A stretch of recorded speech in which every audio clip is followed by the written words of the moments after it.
Ezekiel 37, 1 through 14. The hand of Yahweh was upon me, and it carried me away by the Spirit of Yahweh, and set me down in a valley full of bones. God made me walk up and down among them. And I saw that there was a vast number of bones lying there in the valley, and they were very dry. God asked me, "Mere mortal, can these bones live?" I answered, "Only you know that, sovereign Yahweh." And God said, "Prophesy to these bones, and say to them, Dry bones, hear the word of Yahweh." Sovereign Yahweh says to these bones, "I am going to breathe life into you. I will fasten sinews on you, clothe you with flesh, cover you with skin, and give you breath.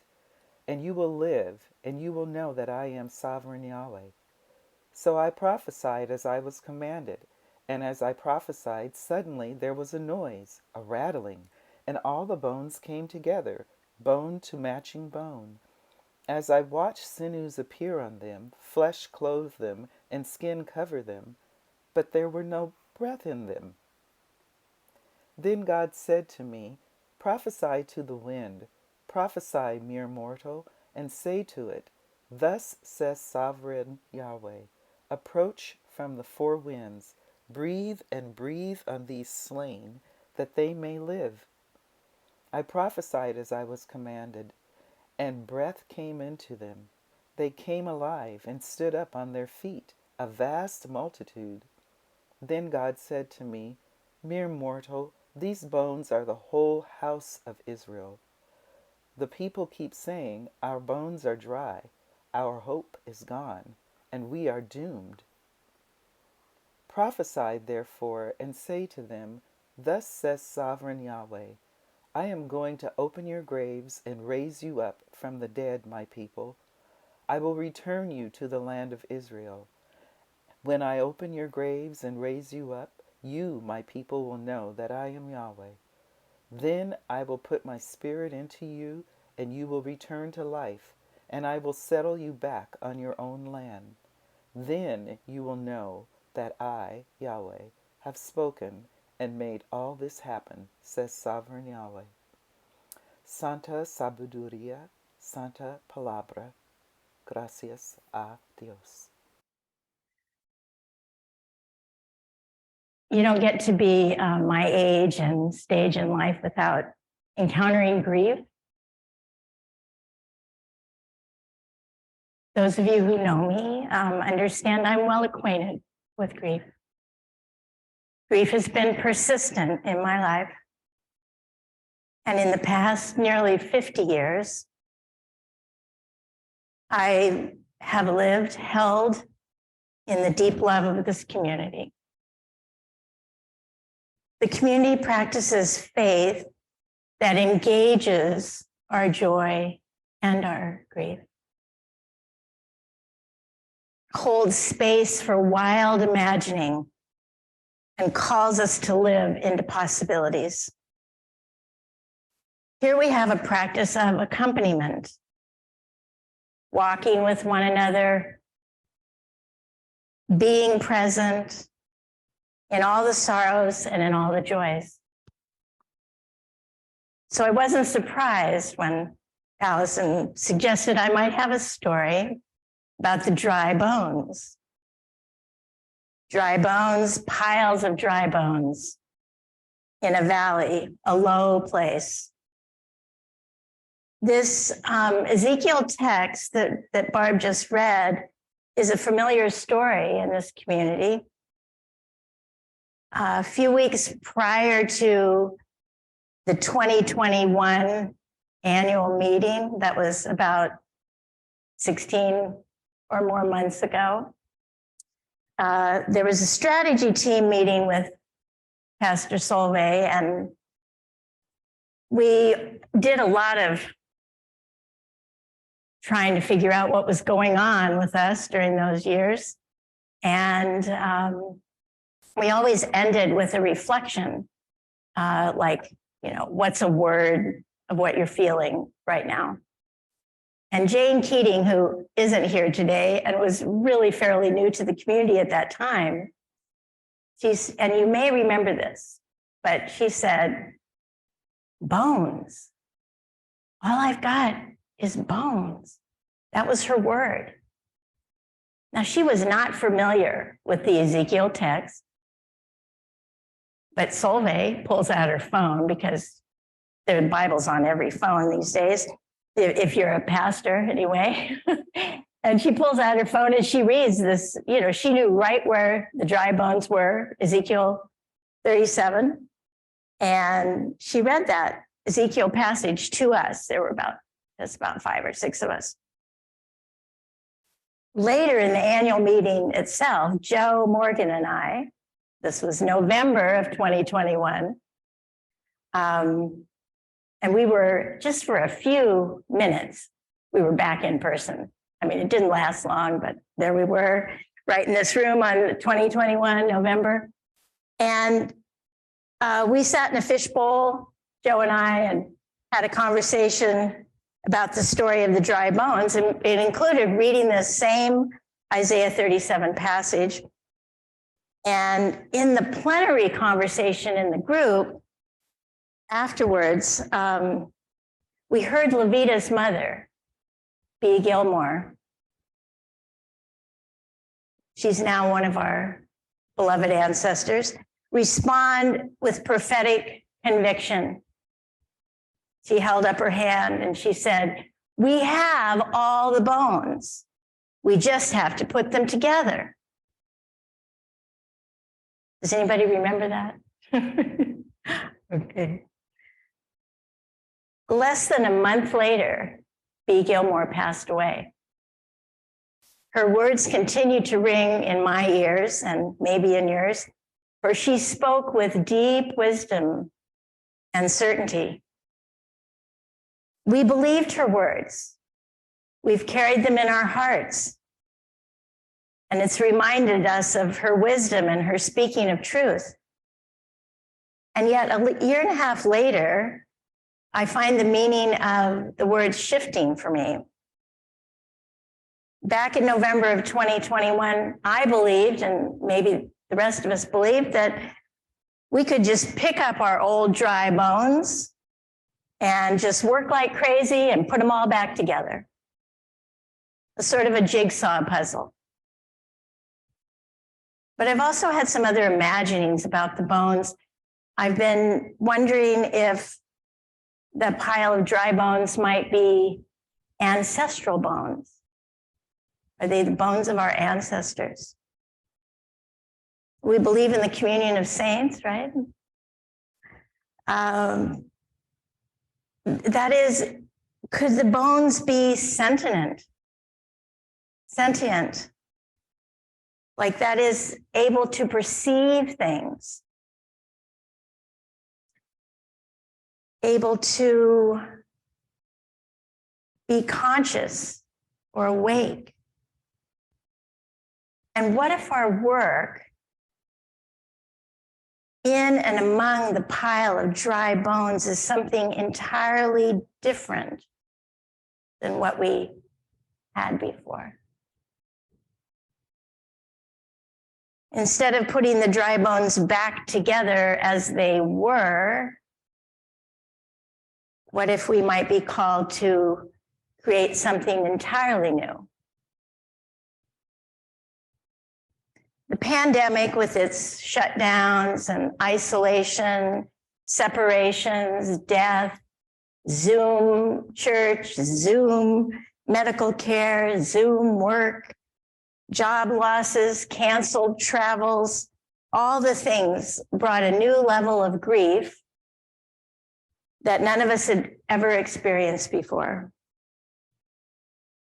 We managed, or not, as best we could. And I'm certain that we as individuals, and for us, more importantly, as community, still carry much grief within ourselves, within our bodies, within our hearts, within our spirits. And we feel huge pressures on our mental health, the mental health of our children and our grandchildren. We feel economic pressures, physical health pressures. This Lenten season is a starting point for our grief. And the real work of holding our collective grief, I think, has really just begun. Like, we're recognizing it, but it's beginning, and we're beginning to hold it together. When we gather to celebrate Jesus's resurrection in 2 weeks, the griefs we've shared in Lent on Sundays will not be instantly healed. No, dear friends, we must create and hold a larger container with opportunities to feel together as a community, to listen deeply to one another, to heal together, and to move into imagining together. And I have some specific ideas as to how we might imagine our future together as a community. And they come from the reflection and evaluation of our experience of the call team. We were 6 regular people, members of Salt and Light Lutheran and the Leaven community. And I believe that the reflection that we did, we spent, I don't know, an hour and a half in a focused time of reflection led by 2 of our wisdom holders, Mary Peterson and Solveig Nielsen Gooden.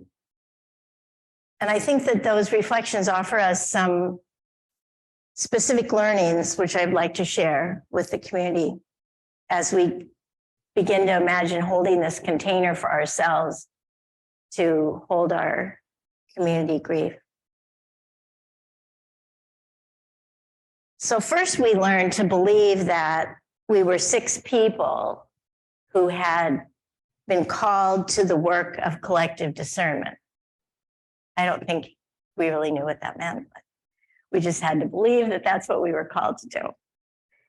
And so that was to discern together, 6 of us, among ourselves and spirit. That all sounds, very doable, right? But the discernment, and I think this was a really important piece that we got to. The discernment was not a decision as to who was the best candidate. It was not a decision. Discernment is something different. We were discerning who the community needs to best lead Leaven and Salt and Light to become what the world needs in this time and place.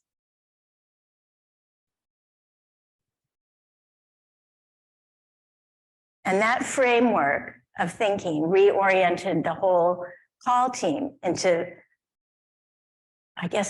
discernment. And we also heard from Juan Carlos, who was our synod representative, but we had to continually remind ourselves of this, that we 6 everyday ordinary people knew everything that we needed to know in order to discern the candidate that we would recommend to the board and the CMLT. We just kept having to say that to ourselves, right, Eric? Mike? It was hard to believe that. And it took a long time. I know you all remember that when everyone's waiting. But there were some specific practices that were an anchor for each of our meetings. We had 90-minute meetings. And we got a lot done in 90 minutes. And the reason was because we had these practices and we stuck to them somewhat religiously, right, Mike? First of all, we were co-chairs. Derek Fenwick and I, and we never did anything alone. Well, we went home at night and stuff, but we didn't ever make a decision, a phone call, plan an agenda. It was all, we were working, the two of us together, which we really hadn't done before. But we did have respect and belief in the other. Secondly, we always did grounding in song, in meditation, or in written word. We spent time becoming grounded. And we always had focused questions to guide our multiple one-to-one conversations in each meeting. We always spoke our truth, no matter what that was.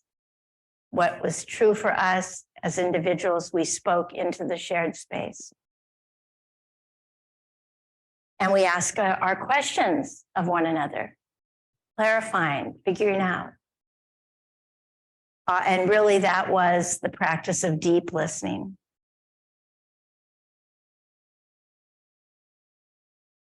And I offer those not because it's like some special formula, but it does have elements of who we are as a community and how we practice together. And I feel like what we learned was that by continuing to hold just really steady with those practices, we were able to discern and move forward. And I just want to end with words from the Together Lab notes on pause, some of them. Now, I'm not going to read the whole thing. Pause allows us to identify and care for emerging possibilities, recognize our limits, and invoke accompaniment, and remove obstacles getting in the way of the creative flow of life. The pause is sacred, a life-given rhythm of being, honoring the land, remembering ancestral wisdom, and taking time in each moment of the spiral to actively care for the seeds of life.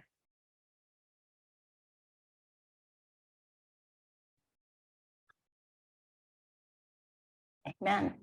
I do have two questions that I invite you to use in the one-to-ones, and I think you'll repeat them, yes? So the first is about the ancestors. Consider the many ancestors of this community and think of one or two you'd like to invite more deeply into our circle today. And name them and know that they live in our memories and in our hearts. And I invite us to listen to what they might be saying to us. And secondly, as we consider our life as community, Levin and Salt and Light Lutheran, how would you describe our collective community grief? Where do you see it or feel it? How does the community grief show up for you?